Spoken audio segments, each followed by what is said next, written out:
Hello, how are you again? This is John Turner, and this particular unit we're going to be talking about some continuation of some things that we talked about earlier as far as No Child Left Behind, or ESEA.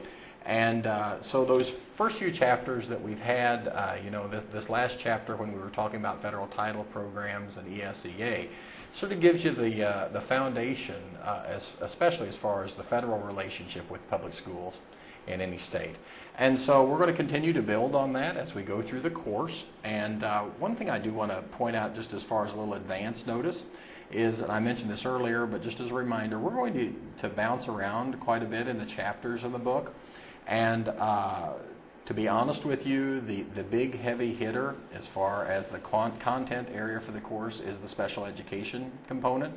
And in your book, I think that's the next chapter that's coming up, but we're going to put that towards the back end of the class, and that will be by far the longest unit that we'll be going through relates to special education. And so I just wanted to give you that heads up in advance that we are not going to follow the chapters in order. So this particular unit that we're working on is on assessment, accountability, and quality. It's chapter 2 in your book, and that begins on page 23.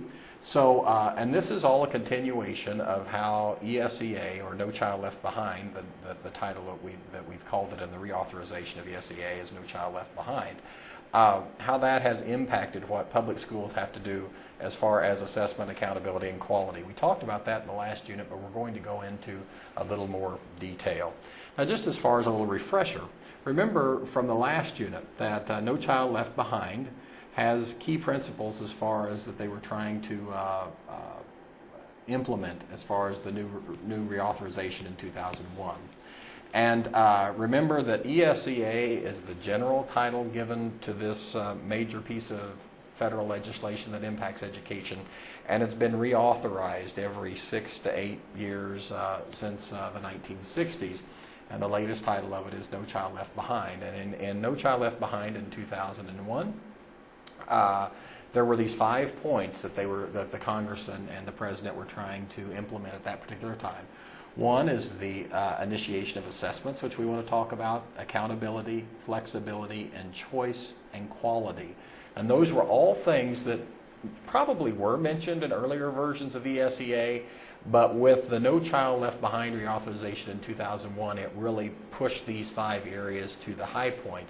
And it's something that all of us in public schools have to deal with, and you surely will have to deal with as a school administrator.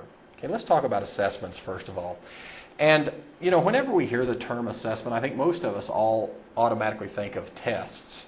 But you know, assessments can be in a variety of different forms. It may be a paper and pencil test with a multiple choice or answer this question or whatever type assessment. But there's a variety of other assessments that we can be evaluating students and teachers and school districts on performance on.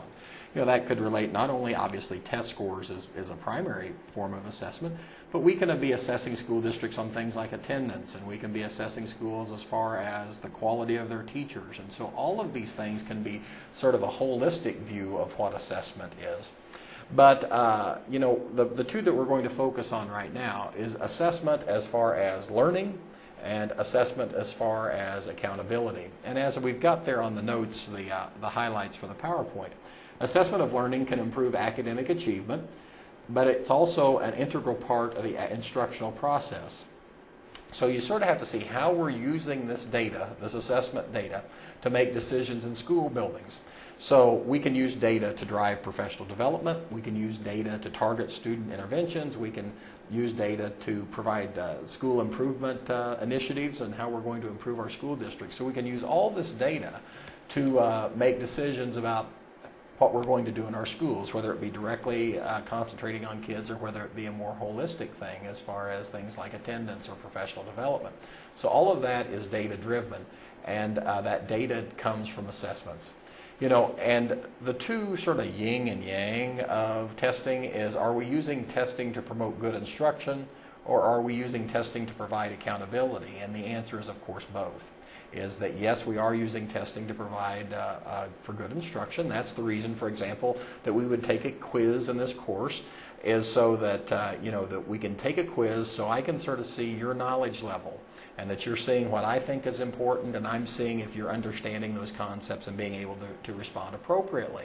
If I see a class is doing very, very poorly on a concept or skill that I'm trying to teach them, then I need to go back and reteach. And so that's part of the instructional process. And all of us that have made our lives as teachers understand that concept, that I'm quizzing kids to make sure that I can make decisions on what's appropriate as far as instruction to help my students learn the most that they possibly can. But of course, the other part of assessment is that portion that provides for accountability. And that whole idea of standardized testing, where we're going to go through, and when we give standardized tests, yes, we're trying to target or identify struggling students so that we can provide appropriate instructional conventions, and whether that be you're testing that using the Iowa Test of Basic Skills or the Terra Nova instrument or any type of standardized test, yeah, you're trying to identify students that are struggling, but also, of course, we're using it to form a basis of accountability. To say if we have 5 classes, 5 first grade classes, and we find that one of those classes consistently, with a teacher, consistently scores the lowest, then obviously those are decisions as administrators that we've got to take into consideration to begin to look closely at that teacher and say, is it just by happenstance that class, Mr. Turner's class, always has the lowest test scores? Or is this something that we need to look at as far as Mr. Turner's performance in the class, and maybe that's resulting in students performing less? So, we've got both sides of accountability. Yes, we're using it to target kids, to provide appropriate interventions, but we're also using it as administrators to be able to identify things that we need to resolve, whether that be teaching performance or other areas. So, assessment has 2 points, and it's something that we need to think about as school administrators. Okay, if we talk about formative assessments, those things that, and typically if you observe it in a classroom setting, that's where we're giving quizzes or unit tests or things like that to go through and see as we're working through our curriculum for a year to make sure that students are catching the concepts and we can provide appropriate instruction. But standardized testing tends to be, whether rightly or wrongly, I'm not defending it, but standardized testing very often not only is targeted with how well the kid is doing in class, but it also can be used to make a judgment about the quality of the teacher or the quality of the school. And that's something that No Child Left Behind has brought even to higher attention, is that we're going to go through and use a standardized test, or a test like the MAP test. We're going to use the MAP test to see if this school district is doing a good job. And so we're not only using it to see if the student is doing a good job, but we're going to use it to see if the school district, as far as teachers, administrators, paraprofessionals, all support staff, are doing good jobs. So that's the tricky part with accountability and No Child Left Behind, is it's raised the bar and it's holding schools accountable. And they're using those test scores that we're generating on the MAP test to decide if we need to provide, or if the federal government or the state Department of Education needs to come in and take action to better the school district. And those are all things that ultimately stem from No Child Left Behind. Okay? Mandated No Child Left Behind testing. And this is always interesting to talk about because when we think about it, and we think that nowhere in the Constitution does it mention that the federal government has the authority over education. However, more and more and more, you see the federal government coming in and telling school districts what they have to do. Some of that is good, some of it is negative. If we look at No Child Left Behind and the mandated testing, one of the things that's required on that is it says, No Child Left Behind, the federal government doesn't come out and say, this is the test you're going to administer, but it mandates that they will develop standards and assessments. And so you've got 50 states in the United States that are scrambling around and trying to develop their instructional goals, whether they be grade level expectations or course level expectations like we have in Missouri or whatever state you're from. We're trying to go through and say, this is the curriculum that we're going to teach, and then they're designing their assessments. In Missouri, our MAP test or our end of course exams, we're doing those too. And you get such a wide variety of tests and curriculum that's being offered across the country that it's sort of hard to go through and compare Missouri to Kansas to Kentucky. It's hard to do. And so that's one of the things that No Child Left Behind did, is it says, states, you'll go through and develop these standards and assessments, but they didn't give us much direction on how they would look. And again, and No Child Left Behind when it initially started, it just dealt with reading, language, arts, and mathematics in grades 3 through 8. Then in 2007, 2008, you see the addition of science as far as the testing schedule. So right now, and I'm recording this in September of 2010, we're at the No Child Left Behind mandate is 3 to 8 testing in reading, language, arts, and in mathematics. Okay. It also says that the No Child Left Behind says that these assessments will be aligned with state academic content and achievement standards, but it didn't say what they were going to be. And that's been left in the hands of the states to go through and work on that. And we're going to talk a little bit more about the collaboration between the states here in a minute. Then they're required, after states develop these standards and develop the assessments, they're required to report it back to the U.S. Department of Education, which is another thing that No Child Left Behind initiated, is that states reporting to the federal government for some type of accountability measure. And probably one of the most controversial parts of it is that definition of proficiency. I think probably most of us that work in education have heard, how many of our students are proficient or advanced. Okay, and we've gone through and changed that. Back at one time in the state of Missouri, we had 5 levels of performance. Now we're down to 4. But the federal government didn't give any standards on what those performance levels would be. That just said the states will define what is a performance standard. And the reason that's been controversial is because one state may set the bar very, very high on a proficiency measure to say that we expect our students to be at this level to be proficient, and the neighboring state may set their proficiency level very, very low. And so when that data is reported to Washington, D.C., they're just reporting proficiency levels or above. Well, this state ends up looking better because they've set lower proficiency standards than this state. While the performance of this state may actually be higher, but when you report that data as far as proficiency levels, it looks lower because the state set the bar high. And that's been one of the common complaints in the state of Missouri, is that Missouri set the bar very, very high. And if you look at all the reports, Missouri is in the top 5 states as far as that proficiency level in reading, language, arts, and mathematics. And as a result, if you look like we're comparing ourselves to a state like Louisiana, for example, well, it looks like Louisiana is doing just as well as we are. But if you looked at a standardized test score, Missouri's kids are performing much higher than the students in Louisiana. But because of that proficiency, the states having the ability to set that proficiency level, it's been controversial. And that's something that I'm sure is being talked about a lot in Washington, D.C. now, as far as this reauthorization of No Child Left Behind, or ESEA, is how those proficiency measurements are established. Because as long as states are allowed to do it, you're going to have some states that are going to set the bar low so that they look better, and you're going to set other states that set the bar very, very high. And when it's reported in the news media, it may look bad, but the state is setting a high bar of accountability for themselves and saying this is what we consider proficient, and then they're being darned by the system because of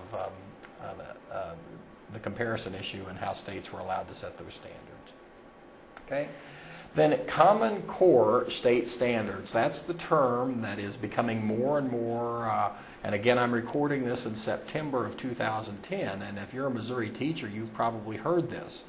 But as of August of 2010, 31 states have gone together and formed a consortium to develop the Common Core State Standards. Okay, so basically, in theory, after this work is completed, and they're talking about 2012, 2013, in that time frame, maybe 2014, that these 31 states have been working together to develop a Common Core system of standards.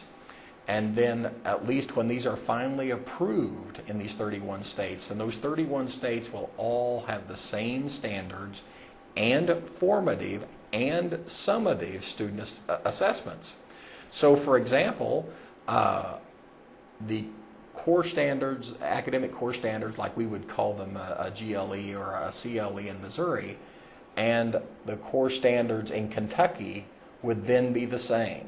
And one thing I will say is I've been to meetings here just recently, just within the last few weeks, and we're being told by DESE out of Jefferson City that yes, we're going to go through and join together as 31 states, but at least the people in DESE feel that our what we use now as our grade level expectations and course level expectations will not change that much, because we had been doing a lot of revision over the last few years, and to align with national standards that are established not by the federal government but by professional organizations.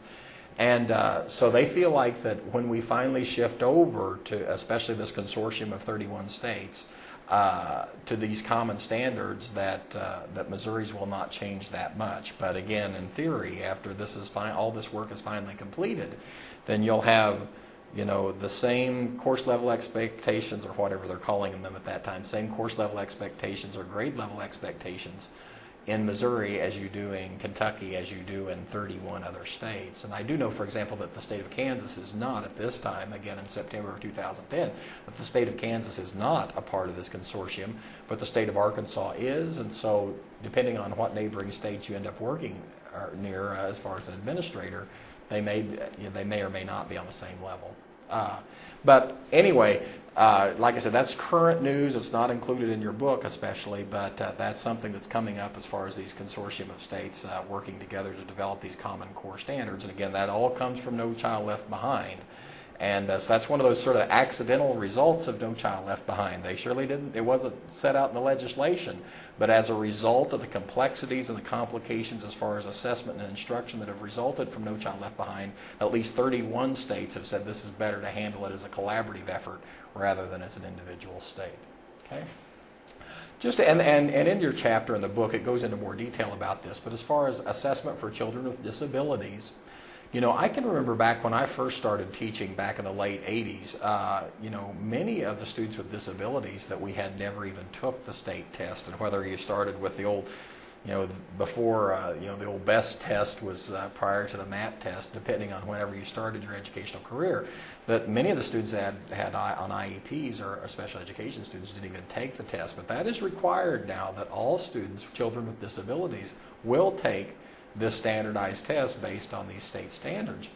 And No Child Left Behind does require it by all students, and that includes students with limited English proficiency. Now, we're going to talk a little bit more about English literacy, or ELL students later on in a different unit when Jennifer Shackles joins us for an interview. But those students that are maybe very brand new to the country and may have very limited ability to speak English are still required to complete the assessments with some modifications. But it causes for, let's just say there are going to be some scores that are maybe not reflective of the true educational level of the student because of their lack of English speaking abilities. And then of course those students with learning disabilities are going to perform lower as a result of those learning disabilities, but it does allow for modifications. Currently there's a 1% gap of the number of students, the test scores that cannot be reported, that you don't have to report, and obviously those are your most severely handicapped in the students that could not possibly take a written test like a MAP test. And so but there is a 1% cap, and depending on what school district you're on, you have to make hard decisions about what students we're going to include in that 1% and what students we don't feel are comfortable about taking the test, but they're required to because we've exceeded the 1% cap limit. Okay, and then there's a note in there, and there's more detail about it in the book, and we'll talk about it later in a later unit when we talk about ELL students. But during the first year of their enrollment in a U.S. school, that ELL students still have to take these assessments, but there are modifications available during their first year if they're new to the United States. Okay. Let's talk about accountability, and this is accountability not just for students or schools, but also for teachers and administrators and paraprofessionals, everybody that would be involved in the school district, that this is a part of No Child Left Behind. And No Child Left Behind requires states to develop school improvement plans. To be honest with you, even in the old version of No Child Left Behind, or ESCA, we had to develop school improvement plans, but I thought it was interesting in your book that it notes that a huge number of school districts never bothered to even submit them. There was no enforcement mechanism to force schools to go through and submit them. I can remember back before we were on No Child Left Behind developing these plans, I just didn't realize it was optional. I mean, I know we were told to develop them, but your book reflects that that many schools apparently never even bothered to do it in the old system. Well, now, since No Child Left Behind in 2001, we all, as a state and as school districts, are mandated to develop school improvement plans, especially if we're Title I schools. And so, in fact, just before I left Buffalo to come down here and record this lecture today, we were working on our school improvement plan that is mandated by No Child Left Behind. But that No Child Left Behind is like the first time that we actually had enforcement making sure that schools and states are developing those school improvement plans. No Child Left Behind ties student performance to school performance. So, you know, if you look at the accountability plans in the state of Missouri, I think it's right now about a third of your accountability points come from test scores. MAP test and EOC exam exist. Maybe a little more than that now that I think about it. There are 14 indicators, and it's, yeah, and there's 14 indicators, and I know of at least 7 that are tied directly to the score. So apparently it's higher than that even. Part of the No Child Left Behind is the hiring qualified teachers. I'm going to talk about that more here in a second. Supplemental educational services for failing schools is not, I really haven't heard much about that in Southwest Missouri, but depending on where you're setting at when you take this online course, if you're in the St. Louis or Kansas City area, you probably have heard about the supplemental educational services.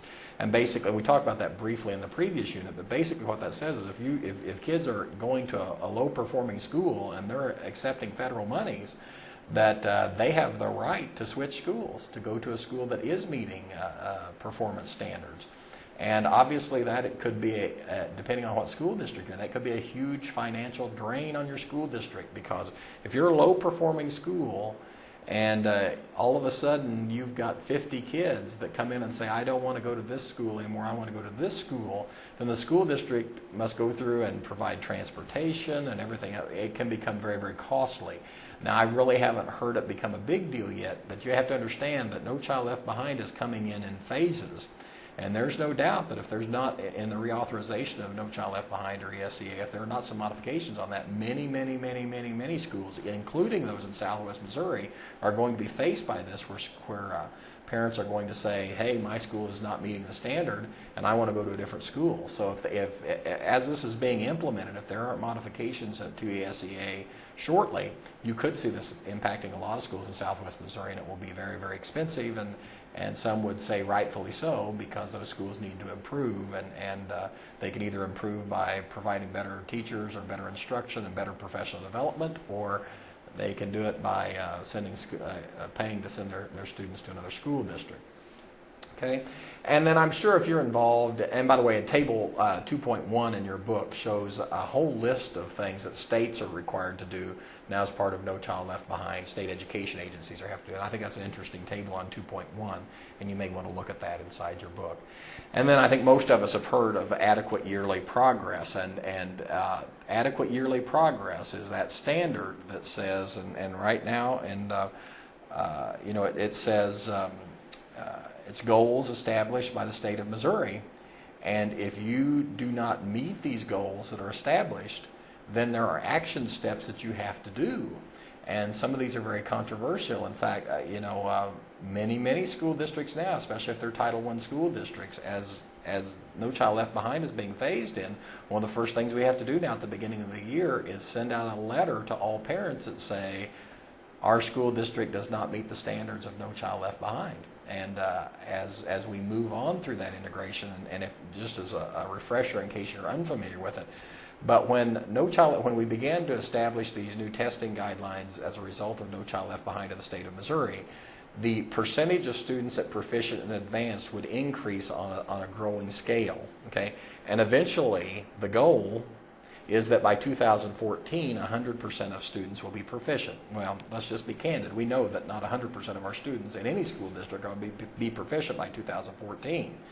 And as that proficiency measure began to increase until we go to the goal in 2014 that 100% proficiency, schools get to a point where they may have been doing very well on these MAP tests and other assessment type items, and all of a sudden now the percentage of students that are proficient or advanced is below that standard, and now we've got to send out letters at the beginning of the year saying we're not meeting the standards. And that's a difficult thing to do, because people get this letter, parents get this letter that's included with all this jargon that basically says that your child is not, or your child is attending a school that doesn't meet the No Child Left Behind standard, and you get phone calls with people in a panic.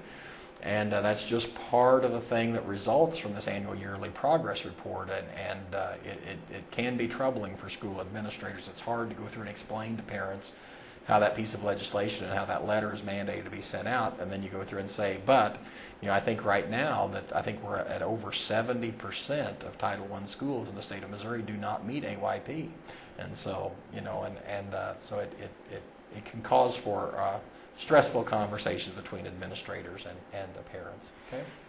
Talk a little bit more about AYP. Adequate yearly progress requires states to report a student achievement annually. It identifies those schools that need intervention. And by the way, if you're a Title I school and you do not meet AYP, you get an extra amount of money to help deal with things like remediation and professional development and curriculum and instruction type things. So you do get a little more money to go through and remediate these problems. So that is a blessing of that.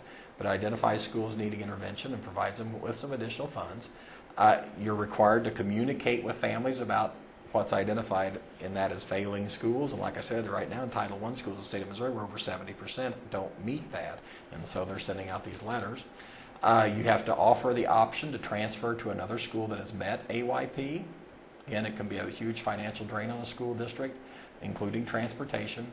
And then it requires schools to go through and the state to do corrective action if a school district fails to meet AYP 4 consecutive years in a row. Now, to be honest with you, I don't know of any schools that are at that point. That doesn't mean there aren't any, because there surely could be in the Kansas City and St. Louis area. But at that particular point, that's when, when the book goes through and spells out the details of that, that can get very serious, where teachers are being laid off, school administrators are being laid off, and basically the state comes in and takes over.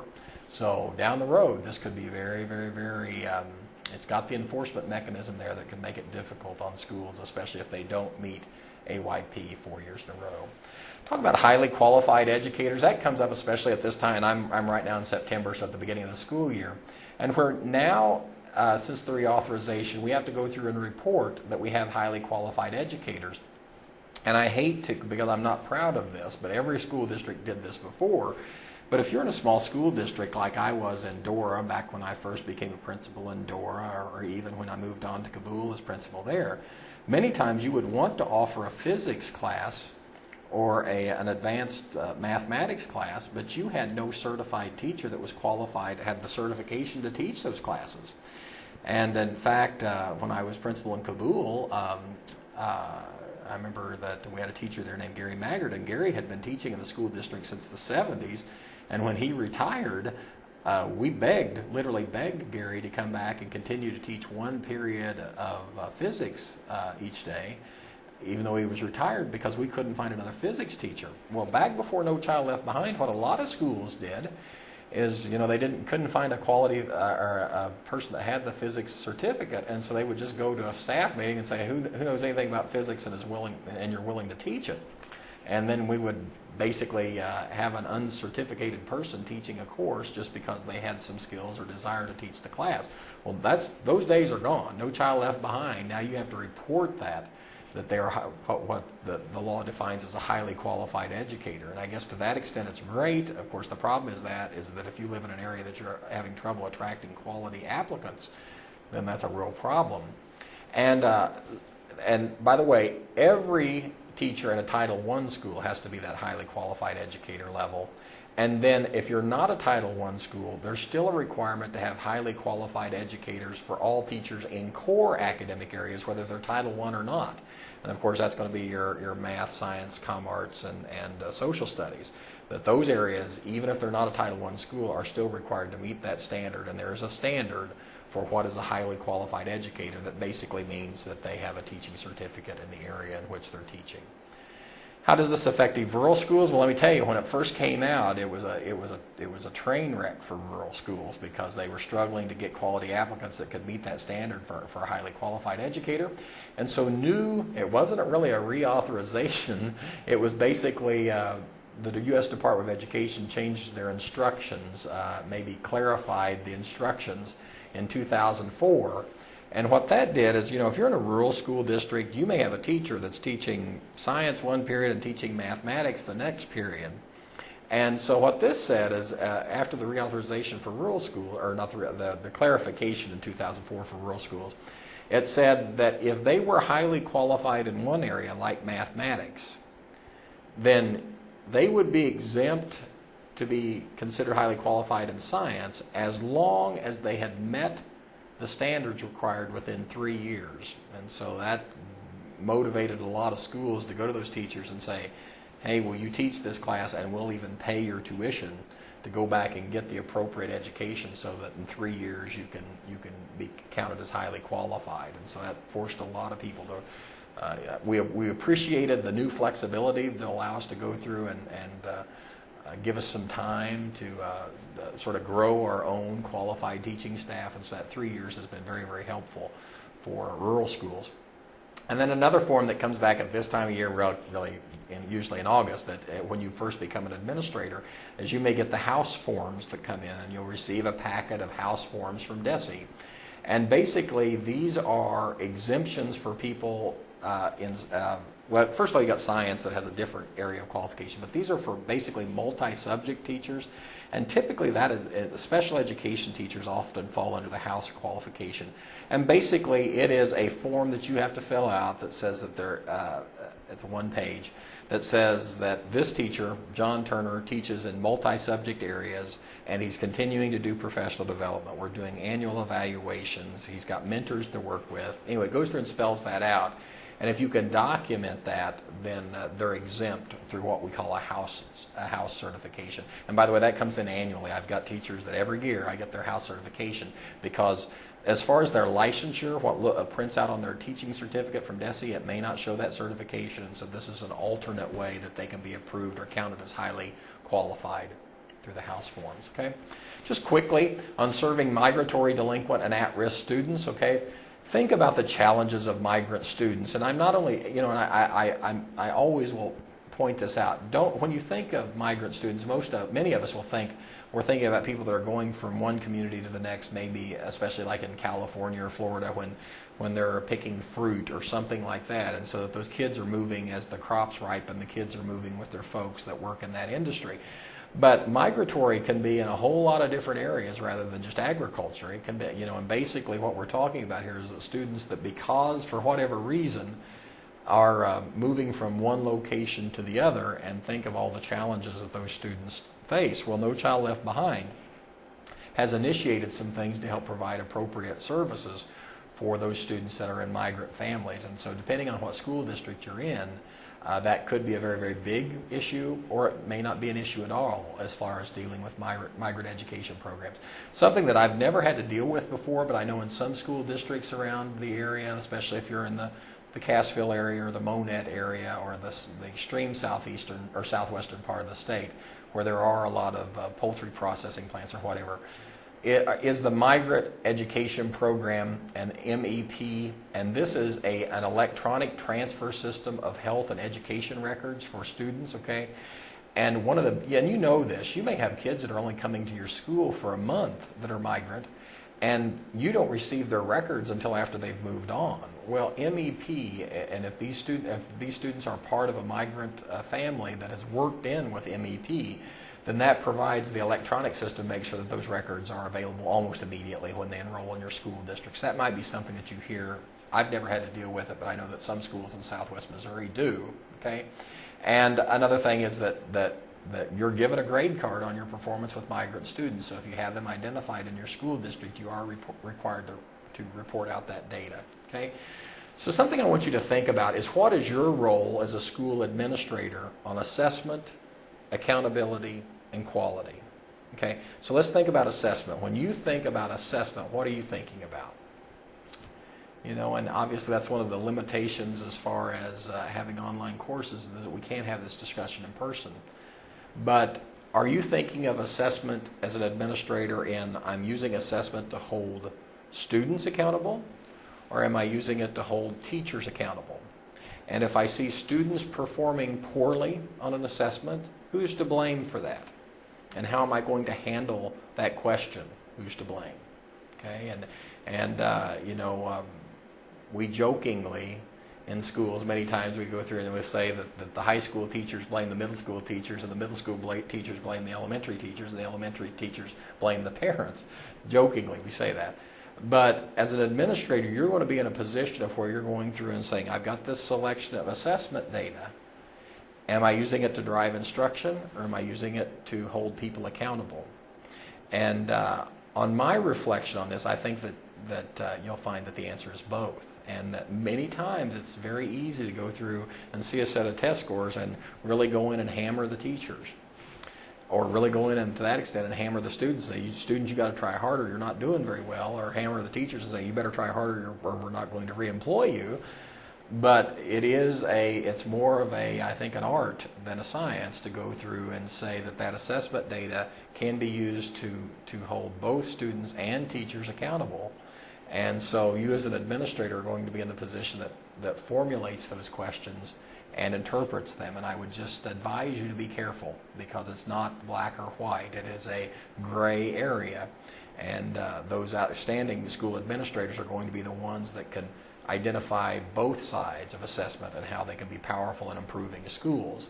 The other thing, as far as accountability, and again, that can come directly from assessment. But let's say you see your attendance percentages are low. And who do we blame for that? Who are we holding accountable for low attendance? Well, you're an administrator and you're going to be making that decision. So how are you going to take action steps to push accountability on attendance? Am I going to really drill parents and students to make sure they get here and hold them accountable? And if they don't show up, I'm going to penalize them in some way? Or am I holding teachers to say, hey, you're not making this class engaging enough or challenging enough, and kids feel like they can just skip your class and still do well? Am I going to hold other building principals? If I'm on the superintendent level, am I going to hold building principals accountable for their attendance? Anyway, those are all things that prior to becoming a school administrator, you're going to have to think about as far as accountability, is that who am I holding accountable for what? If test scores are low, who am I holding accountable? If attendance scores are low, who am I holding accountable? If the number of students that are leaving your high school and going on to college or vocational education institutions after graduation, who's accountable if those numbers are low? And then, of course, the ultimate question is what, as an administrator, is your level of accountability?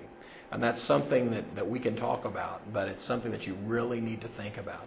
And then the last thing is how do we interpret quality? Not only quality teachers, but also how do you set your goals and establish your goals to see what you want to see, okay? And I know that sometimes that can be controversial too, okay? So that's what we've been talking about as far as they're going to be, just like we've done in previous units, there'll be activities with the course or with this unit, and you'll need to complete those activities. It's not a very long chapter in the book. The next unit, in case you're a person that really likes to get ahead of everybody else, the next unit will be on Chapter 4 that begins on page 65 in your book, and we'll be talking about programming for gifted and talented students. So that's where we're going to be going next. So it's glad to have a chance to visit with you, and you know, whenever we go through and talk about the roles of No Child Left Behind and ESEA and this federal legislation, it's something that definitely will have an impact for your work life when you become a school administrator. Thank you.